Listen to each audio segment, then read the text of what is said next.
Hello everyone, myself Dr. Geeta Amrapali, Assistant Professor in Department of Crop Physiology from Professor Jayashankar, Telangana State Agricultural University. Today I am here to guide you about nutrient deficiency. First of all, let us know what is nutrient deficiency. Low supply or complete absence of any of the essential elements will exhibit typical symptoms which are specific to particular elements. This condition is called as nutrient deficiency. General deficiency symptoms include chlorosis, necrosis, bronzing, dieback, etc. Now let's know how to diagnose these deficiency symptoms. Visually interpreting of deficiency and toxicity in plants is difficult. So plant analysis or soil testing is necessary to confirm nutrient stress. While identifying nutrient stress symptoms, we need to follow some precautions. Firstly, many symptoms appear similar. For example, nitrogen and sulfur can be similar.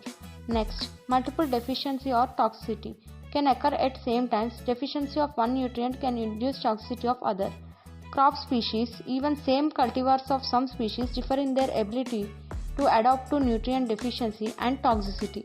Next comes pseudo-deficiency symptoms. Pseudo-deficiency symptoms are nothing but visual symptoms appearing similar to nutrient deficiency symptoms.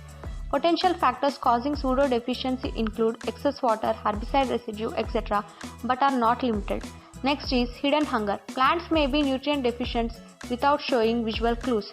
And lastly, field symptoms. These appear different than ideal symptoms, so experience and knowledge of field history are aids to determine cause for nutrient stress.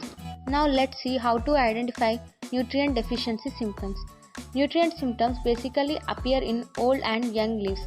Symptoms appear on old leaves include nitrogen, phosphorus, potassium, magnesium, zinc.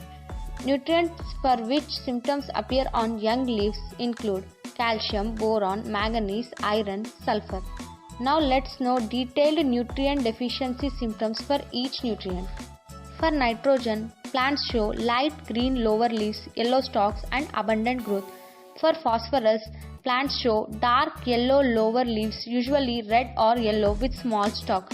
For magnesium, leaves are chlorotic or show malted necrotic spots and margins show upward curling.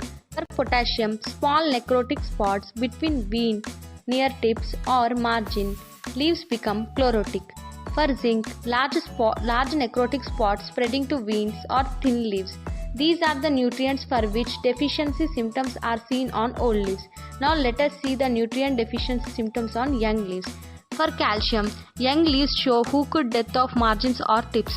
For boron, leaves become twisted and die back from the base. For manganese and iron, veins become green. Whereas in manganese, we can also observe small necrotic spots.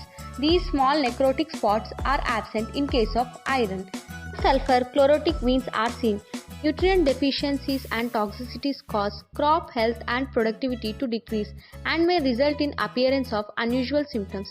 So, understanding each essential nutrient's role and mobility in plant can help determine which nutrient is responsible for deficiency or toxicity symptoms.